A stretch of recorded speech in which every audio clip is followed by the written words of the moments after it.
Hello, everyone. Welcome to Chapter 3. Chapter 3 deals with the I behind the I and looks at perception and the self. This is a very important chapter that will help us to understand a lot more about the way that we see the world and why we view ourselves and others in the way that we do. So let's get started. This chapter will define and explain the nature of perception. We will also describe the nature of self-concept and various ways that our self-concept interacts with behavior. We will also look at how we can use life scripts, the Johari window, and impression management in order to develop greater self-awareness. In addition, we will look at common barriers that may prevent us from being able to perceive the world in the most positive way. Also, we will explain how culture and gender can affect perceptions that we have of the self and other people. And we will analyze how the media and technology influence perceptions of the self and perceptions of others. And finally, we will look at some guidelines that we can use in order to improve the accuracy of our self-perception, perception of others, and perception of events. So let's get started. So what is perception anyway? Perception is the process of making sense of the world. It takes place in 5 stages. The first of these is the selection stage. The second is the organizing stage. The third stage is interpreting and evaluating. The fourth stage is the retrieving stage. And the fifth stage is responding. And we're going to go through each of these stages one by one on the following slide with the diagram. As you can see from figure 3.1, there are different stages of perception, and we can see this envisioned in this model that we have in front of us. In the middle is the general process of perception. And then starting at the top, we see the selecting stage. This is the stage where we select which information we are going to pay attention to or notice. Now, selecting can be both conscious and unconscious. We may consciously want to pay attention to certain information because we like different types of topics or different types of issues more. And so in this way, we may unconsciously also block out certain types of stimuli, and we may not notice certain things because perhaps they don't meet or fit the orientation of the world that we've always had. So the selection stage is extremely important, and this leads us to the organizing stage. The organizing stage happens when we lay out or categorize or organize the information that we have perceived. So for example, if you're having a conversation with someone and it didn't go as well as you had hoped, you could look at information from several stances. You might look at what they were doing verbally. What did they say in the situation? You might also look at things like nonverbal cues and what did they do? What did their face look like? These are different types of information that we may select and then organize in our schema, which then gives us the data that we need to interpret and evaluate what somebody has done or what we have done. In the interpretation evaluation stage, we basically make sense of an interaction or a situation, and we give meaning to it. Now, the thing about interpreting and evaluating is that the meaning making that each person assigns to a given conversation may not be identical, and this is because people have very different life experiences that have led up to this moment in time when a particular conversation or interaction is taking place. So the selecting, organizing, and interpreting process is often very individual specific. Now, the next stage is the retrieving stage. The retrieving stage allows us to recall relevant information from our past interactions in the world or with people, or in that specific dynamic that we have just encountered. In the retrieving stage, we are able to try to recall all of the related information that we might know about that person, or about that situation, or about our general experiences in life. And in retrieving all of this information, it allows us to move into the next stage, which is the responding stage. In the responding stage, we decide what we want to think or say or do in terms of behavior in response to a certain stimuli or interaction. So as you can see, this model identifies the 5 different stages that people can go through in their perception process. It's very important to be aware of some of these issues as we move forward, because being aware of your own perception process can help you to make better decisions and can help you to hone in on areas where perhaps you might want to work on developing more diverse opinions or diverse sets of experiences to draw from. So this process will play a role as we move forward into this chapter, but for now you can just file it away and you can think about the last few interactions that you've had and try to organize them based on the 5 stages and see if that helps you understand some of the issues that played out in that dynamic a little bit better. We can also develop a greater understanding of ourselves by dissecting our interactions into the 5 stages and trying to figure out what stage we may be particularly good at and what stages perhaps maybe we need to work on in terms of improving our communication skills or improving our cognitive approaches to understanding things. So perception is the process that is selective and personal. Selective attention is the human tendency to focus or attend to certain cues and not notice or ignore other cues. We talked about this on a previous slide. All of our experiences in life up until today have shaped the way that we attend to various stimuli in our interactions with others. So it's good to be aware of the things that we notice and the things that perhaps we don't notice as much so that we can develop a more rounded, open perceptual set that allows us to select and attend to all of the information that we are facing or dealing with rather than just certain things that may be more noticeable or salient to us. Another thing that's very common is that selective retention plays a process in the perceptual situation. So selective retention is the tendency to remember those things that reinforce our current way of thinking or our views of the world. The other thing about selective retention is that research has shown that human beings tend to have a negativity bias. What this means is that for some people, they may find that it is more difficult for them to forget or get over or eliminate negative memories, experiences, or perceptions than positive ones. So positive perceptual experiences and positive interactions certainly play a role in the perceptual process. But when we are thinking about the kinds of memories we have or perceptions we have or things that we hold on to or notice, we want to always be conscious of the fact that there is a negativity bias because negative information tends to last longer in our memory sets and tends to be more embedded. It's more difficult to get over negative experiences. So it's good for us to be aware of that so we can be conscious of what we're focusing on. And we want to make sure that we allow ourselves to attend to a lot of positive memories and situations as well as the negative. We certainly don't want to become someone who always perceives things in a negative way, and this is something obviously that will negatively shape our ability to relate well and effectively to ourselves, to our family, and to the society around us. So let's look at some concepts that are going to help us better understand the process of perception. When we think about ourselves, we can think about the different beliefs we have about ourselves, the different attitudes that we have about ourselves and our competence and our worthiness for love and for happiness and success. And we can look at the self-concept as something that encompasses all of these thoughts, attitudes, feelings, perceptions that we have about ourselves. So our self-concept can be something that is a positive thing for us. However, in some cases, our self-concept may have certain challenges based on the different environments that we find ourselves growing up in, based on our culture, based on media, perceptions.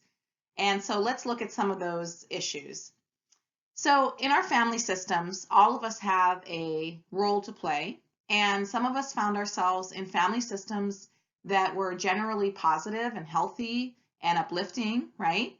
And because of this, we were able to develop positive views of ourselves, positive views about our competency in the world, the attitude that we are a good person and that we are worthy of love and things like that. However, other people may have grown up in family systems where they didn't receive consistent positive messages. So maybe they had positive messages that they received from parents or family or teachers or friends some of the time, and perhaps other times they received negative messages that taught them that perhaps they were not such a good person, or that they should be ashamed of who they are, or feel like they're not as worthy as perhaps other people in the family or in the culture or society. So this is a good example of how our self-concept can be shaped by our family. And I think it's something that is worth looking at in terms of our own history. You can go back into your upbringing and you can think about what the environment was like for you and how you felt in general, and what were some of the main messages that you got from the people who were your primary caregivers, and also the people who were influential in your life in that time. We can also look at things like culture, and the culture that we come from will definitely shape our perceptions of self-concept. And cultural differences can play out in terms of the value that is assigned to people based on things like gender, based on things like age, based on things like what types of roles or jobs or education one acquires in the course of their life. And all of these things have a certain type of a worth associated with it, right? So, for example, if you come from a culture that tends to emphasize that men or males are more important than females, then that can play a role in your own sense of self-concept. And we also want to consider the profound role that the mass media plays in defining who it is we think we should be and what we should look like and how we should behave. A lot of times people in the media scholarly world talk about things like media literacy. And the process of media literacy is learning how to deconstruct the messages that we receive from the media about things like, what it means to be a masculine male, or what does it mean to be a feminine female, or what does it mean to be a competent adult or a contributing member of society, right? So the media will give us these messages, and the messages play out through multiple channels. We can look at things like television shows and the different characters that are on those shows and the way that they behave. And we can also look at things like films. What are some of the different characters and attributes and behaviors that our favorite film stars play? Or even if it's not a favorite film star, we can look at the media in terms of reoccurring different roles that they tend to project, right? And in general, the media tends to project fairly fixed ideas of people. And in many cases, there are lots of groups in the media that have absolutely no representation at all, right? So people who have disabilities, or people who are maybe older, people who come from certain types of cultural, race, or ethnic backgrounds, these are all different types of groups that don't really receive much attention. So all of these factors play into the way that we view ourselves, and this is why it's good to get very conscious of the kinds of media that we consume, to make sure that we want those media messages being taken in and assimilated into our sense of self, right? You could always say, well, it's just entertainment, it's just TV, it doesn't really matter.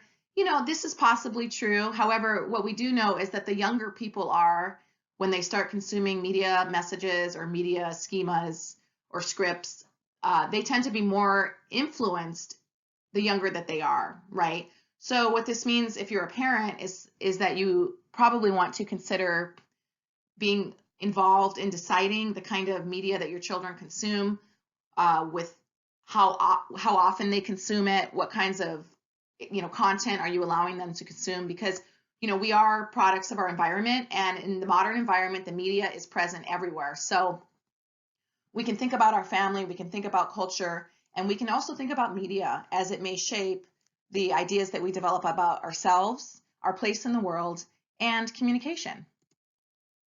We can also look at self-image. And a self-image is basically the image that we hold of ourselves. How do we see ourselves in terms of our values? How do we see ourselves in terms of our work ethic? How do we see ourselves in terms of the roles that we play as a friend, as a parent, as a sibling, as a child, right? These are all ideas and images that we hold of ourselves, and they definitely are fairly consistent. That's what the research shows about self-image, is that it is something that people tend to maintain over the course of their life, which is why when we look at things like self-concept and perceiving the self, it's worth it to get conscious of the self-concept we have about ourselves and the self-image that we hold, so that if there are areas that are negative or not serving us, then we can work on trying to improve the perception of self so that we have a more positive image of ourselves. Now, self-esteem deals with feelings of self-worth and value. So whereas self-image is more the ideas that we hold about ourselves, what our values are, who we are as a person, the self-esteem is the emotional component of how we feel about who we are as a person. When we're looking at self-esteem, we can think about things that might affect our self-esteem. And according to Chris Mrock in your textbook, research suggests that people have 5 different areas that may shape self-esteem. So we may have certain views about things related to competence. Competence deals with our beliefs about our ability to be effective. We may also have self-esteem influences based on worthiness. So do we believe that other people value us? Do we value ourselves in our society? What about cognition? What are the cognitions or beliefs that we have about who we are as a person or our set of character traits? We can also look at things like affect. So how do we evaluate ourselves in terms of the feelings that we experience? What feelings do we have about ourselves, right? And then we can think about stability. And stability is the component of change that may influence self-esteem over the course of one's life. Now, a lot of people may think that you can improve your self-esteem, and certainly the research shows that it is possible with more mindful behavior and being more conscious. You can improve self-esteem. You can also go to counseling to work on self-esteem and breaking down those negative messages that we received perhaps when we were younger. However, self-esteem is something that tends to be fairly consistent over the course of our life. And so it is something that, you could maybe perhaps work to build self-esteem by, getting yourself more educated or working on, losing some weight so you feel better about what you look like. However, that central tenet of self-esteem tends to be fairly consistent over the course of one's life. And it is definitely something that we want to pay attention to, because this will shape the way that we view ourselves, the way we feel about ourselves, and the way that we interact with other people. Another issue that's very related to perceptions of the self include self-awareness. And self-awareness is our ability to notice and monitor or be aware of our feelings, cognitions or beliefs, and behavior. The ability to become self-aware is an extremely important process that hopefully you all will be able to cultivate.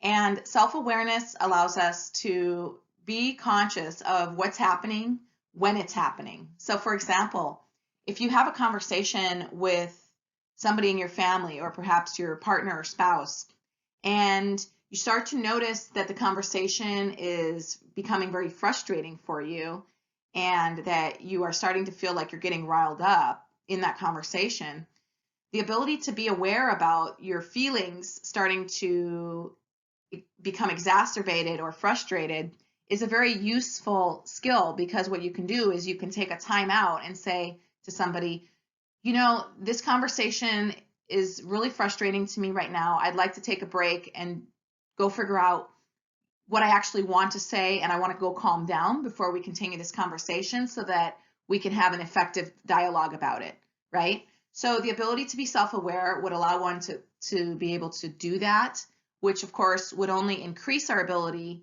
to have effective conversations or communication interactions with people. We can also think about self-awareness in terms of what we're saying and doing to people. So if we are in a conversation and we start to realize that the way that we're talking to somebody is perhaps not the most respectful or not the most positive, then that ability to see it happening as it's happening allows us to monitor and modify that tendency, right? We can start to change the language we're using. We can start to try to be more positive if we notice that there's a negative spin taking place. So all of these things are extremely important. I'd like you to work to become more aware of your self-concept, your self-image, your self-esteem, with the ideal that we could all develop more self-awareness and take those awareness skills into our communication interactions with other people. So related to the idea of self-concept is our perceptions on our own ability to be effective in life.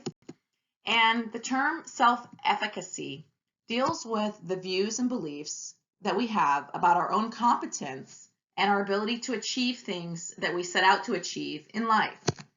Now, self-efficacy is something that tends to be learned, and oftentimes this is something that we learn growing up.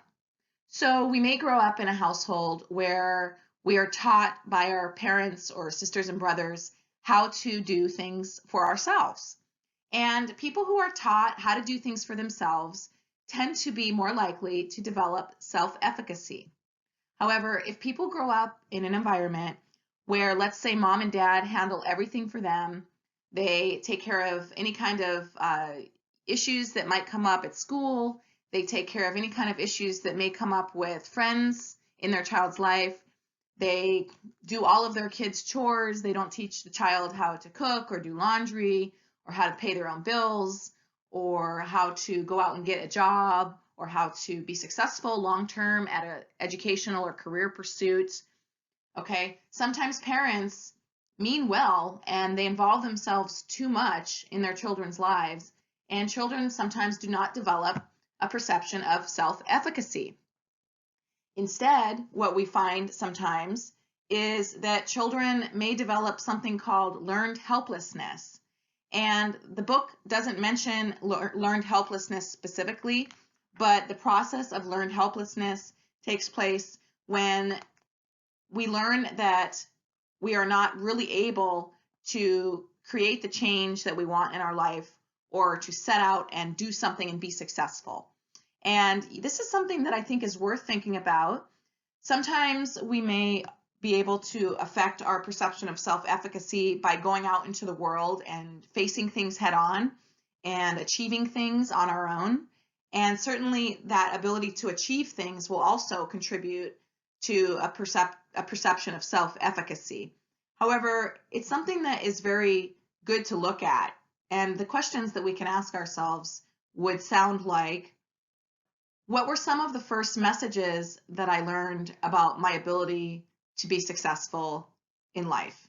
So you can go back to when you were a young child and maybe your experiences going to school or doing homework or projects or things related to having friends in the neighborhood or things related to communicating with your siblings effectively, right? You can look at some of the messages that you may have been given and you can ask yourself, what was the impact that this interaction had on my perception of self and my perception of being able to be successful in this different type of situation? So I think it's important to be aware of this. We can all ask ourselves where we fall on this issue. And certainly just the ability to be aware can definitely shape our ability to be more productive and happier people as well. So when we're looking at ourself and the development of self-concept, we want to be aware of the self-fulfilling prophecy and also the Pygmalion effect. Both of these processes can play a role in our ability to be successful in life. So for example, the self-fulfilling prophecy takes place when we ourselves make a prediction or have an expectation that something will take place, and as a result of our expectation, we behave in ways or have an attitude that causes us to behave in ways that may contribute to that actual outcome taking place. So for example, sometimes I hear students saying things like, oh, I'm such a bad test taker, or oh, I just have such a hard time with tests, right? So if you find yourself saying that kind of a thing, then it's worth stopping and asking yourself, when was the first time that I learned that I was a bad test taker? Who told me that? Am I really a bad test taker, or is it something that I have been telling myself for many years that has influenced my ability to be effective? Now, the reality is that all of us can learn multiple test taking strategies that will assist us in becoming proficient or competent at test taking. And one of these things is developing a better attitude about our ability to be successful, right? So the self-fulfilling prophecy can play a huge role in our perception and our behavior, and it's definitely worth becoming aware of what kinds of self-fulfilling prophecies you may actually be playing out in your own life. Related to the self-fulfilling prophecy is the Pygmalion effect. And the Pygmalion effect deals with this idea that other people's expectations have an influence on us, so much so that we may actually begin to behave in ways that fulfill the expectations of other people. So this issue has been found to play out in, for example, educational environments. There have been research studies done where the Pygmalion effect plays out. For example, if the teacher in a certain classroom is told that certain students are gifted, right? Now, the reality is that the researchers know that all the students are pretty much the same, and that none of the students in this particular classroom are actually that gifted. But what they want to do is they want to see, how does the Pygmalion effect influence things, if at all? And what the research has found in studies like this is that the students that the teacher thought were gifted actually ended up doing better on testing and reading scores and other types of performance measurements over time. So what this shows is that the students who were treated in a way that they were gifted by the teacher, right, actually did better. So the teacher was told that the students were superior or more intellectually gifted. And because of this, the teacher probably spent more time with the students, probably had a more positive attitude, probably had expectations for the students' behavior that she conveyed to them either implicitly or explicitly, right? And all of these things shaped the students' performance in the class. So similar to our own lives, I think it's important for us to think about the different expectations that other people have placed on us since childhood, and how those expectations have shaped who we have become and the attitudes and beliefs that we carry around about ourselves. Another thing that can be useful in developing self-awareness is learning to identify what our life scripts are. According to Byrne, all of us enact various kinds of identity scripts, and these scripts are rules for living that we learned while we were growing up, and we tend to recreate similar types of scripts in our future lives and relationships. So, for example, in some cases, people may have grown up in an environment where they felt unappreciated, or maybe like they were being taken for granted. So perhaps going into future relationships, that type of issue may be something that's much more noticeable to those kinds of people in their future relationships with partners or friends or coworkers or things like that. Identifying our life scripts can be very useful in terms of helping us to be more mindful about the kinds of interactions that we are creating and co-creating with people that we know and love. According to the Johari window, we all have different ways of viewing ourselves and viewing other people. Some types of information about ourselves we tend to openly disclose to other people and share. However, other parts of ourselves we don't. So we're going to look at the different types of categories that the Johari window spells out so that we can get a better understanding of the ways that we share who we are with other people and things that we might hold back, and also things that we may not even know about ourselves as well. Figure 3.5, the Johari window, allows us to look at the various types of information that we may be aware of and share with ourselves and with others. If you look at the top left box, box number 1, this is information about ourselves that is known to self and also known to other people. This may include things like our name, our age, perhaps certain cultural or religious affiliations we have, or different values that we have in life in terms of things that we spend time doing for hobbies, such as service in the community, or our attitudes towards the environment, or things like this. If you move over to the top right box, you can see that box number 2 deals with the blind area. The blind area deals with issues or information about ourselves that we do not know about ourselves, but that other people know about us. Now, sometimes people have very large blind areas in their personalities, and in these kinds of cases, there may be information that they do not hold about themselves that other people see, which can significantly influence interactions. So most of us know of somebody in our life who has a large blind area, and perhaps these people do not realize that they tend to be more focused on themselves. They tend to have perceptual biases that negatively influence their ability to relate to people. They tend to make negative attributions about people's behavior.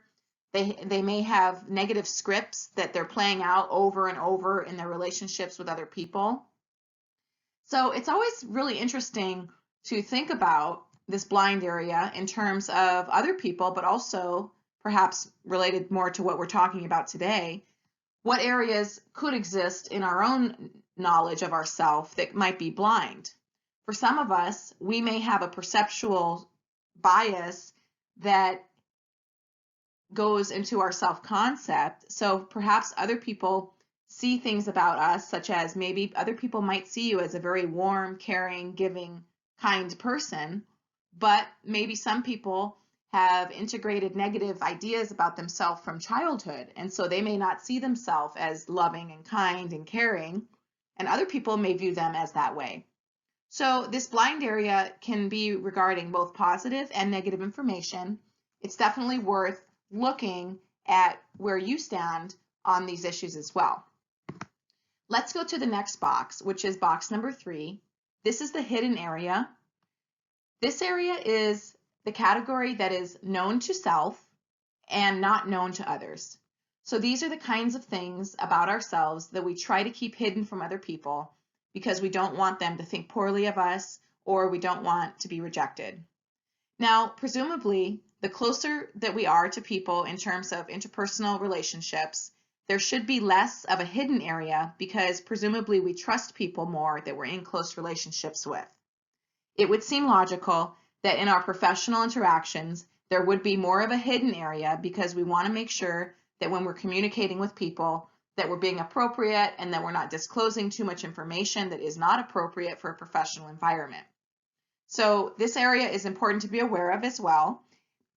And then we can get to the 4th box, which is on the bottom right, and this is the unknown area. The unknown area deals with information that we ourselves do not know about ourselves and that other people also do not know about us.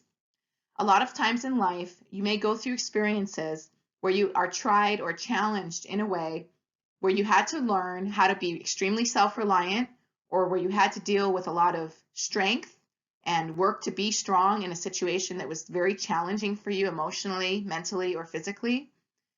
Sometimes we don't even know what we're capable of doing until something happens, and this can be both positive and both negative, right? So it's always good to be aware of these different categories and areas. Generally speaking, it is very good to try to be as open with ourselves and as open with other people as possible, as long as it's appropriate to share that kind of information. Also, we can think about different areas in our life where we may have blind areas or unknown areas about ourselves, and this allows us to try to keep an open mind and to try to do self-introspection so that we can start to learn more about the areas that are blind or unknown. This will allow us to have more knowledge about ourselves so that we can work on improving our self-image or self-behavior in situations where we are not able to view ourselves as favorably as we would like.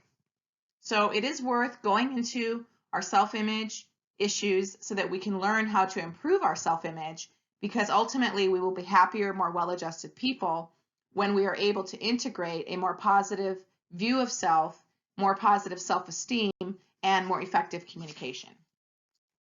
One of the things that we all must do in our daily lives is manage the impressions that other people have of us.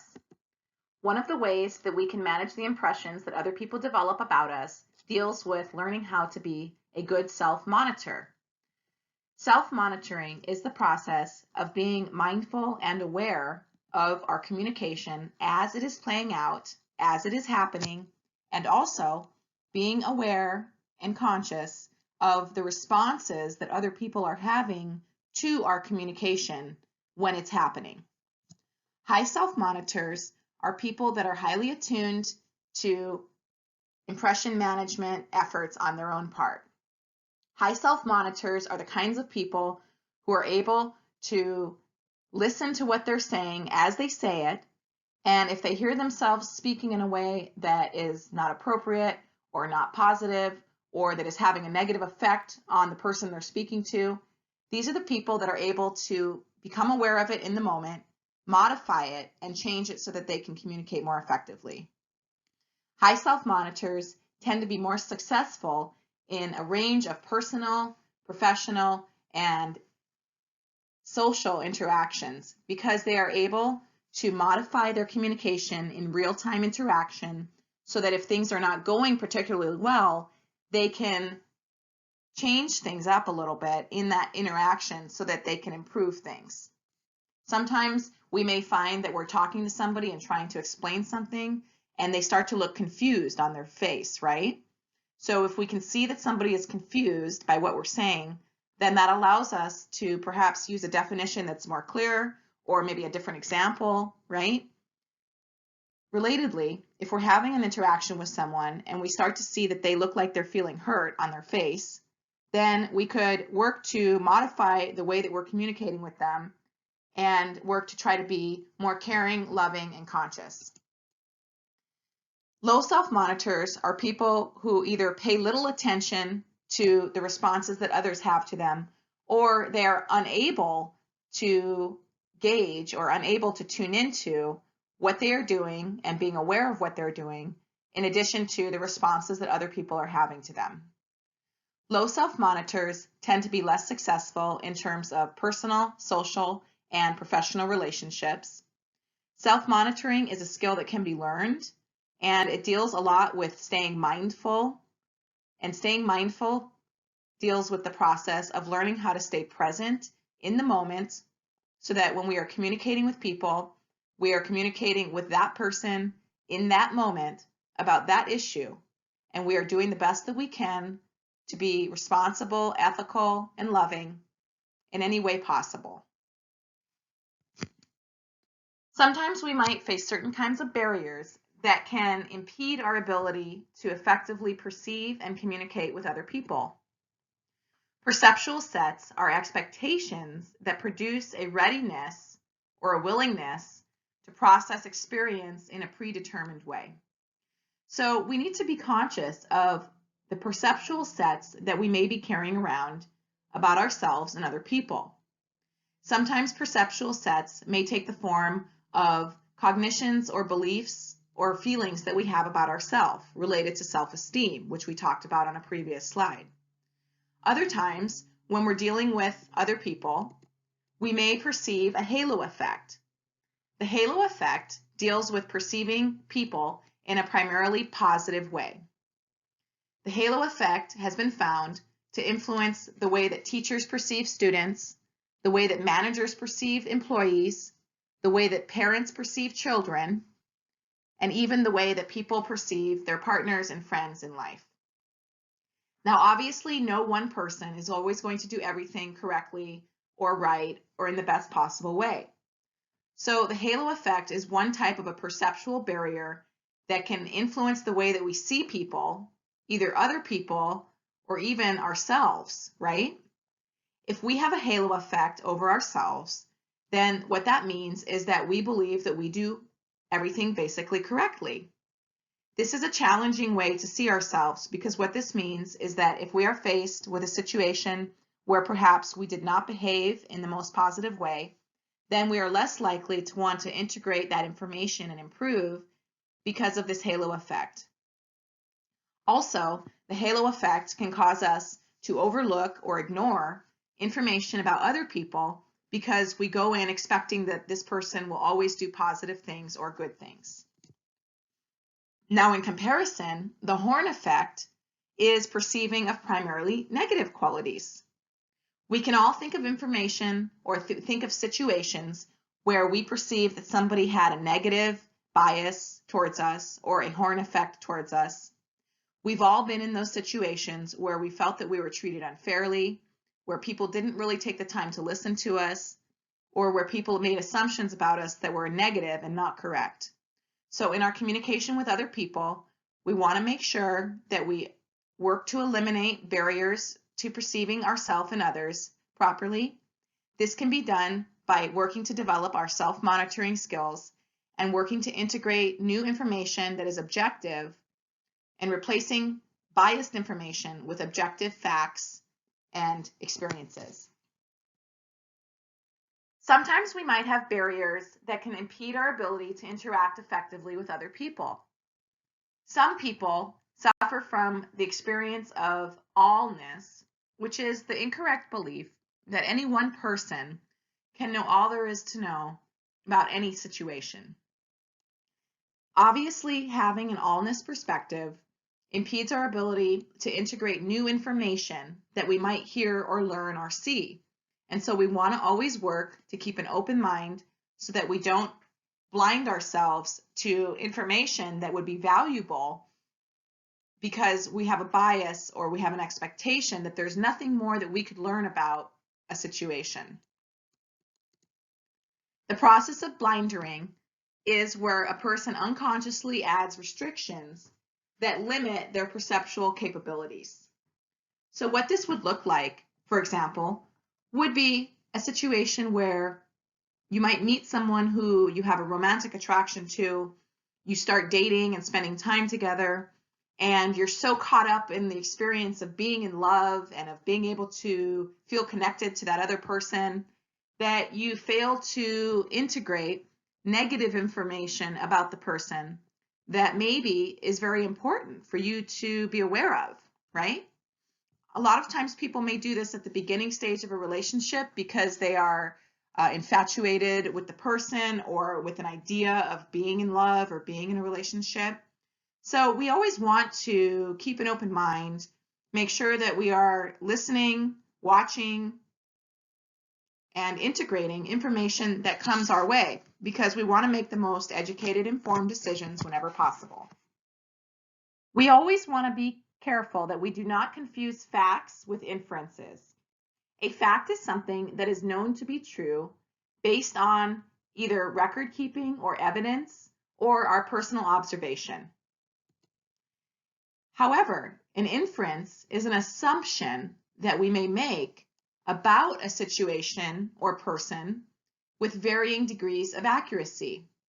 So, for example, let's say that your roommate comes home from school one day and kicks off their shoes and slams the door and walks up to their room and closes the door immediately. Okay, so in this situation, it might be easy to assume that your roommate is upset with you, that perhaps they're upset that you've done something wrong, they're not wanting to say hi to you, they're not wanting to talk to you, right? It would be easy to infer based on the previous situation that somebody was upset with you. However, you don't know that that person is actually upset with you. You can infer that the person is upset because of their behavior, right? But this is why it's very important to ask questions. So we could infer that the person is mad at us and just go leave the house and not come home until the next day because of their previous behavior. Or we could go knock on their door and ask a question, which would help us to actually gain more facts about the situation. So when we ask them a question, we might say something like, "Hi, I noticed that you slammed the door, and went straight to your room when you got home from school. And I'm wondering if I did something wrong to upset you. Is everything okay? Now, that conversation would allow us to determine whether the person was upset with us or not.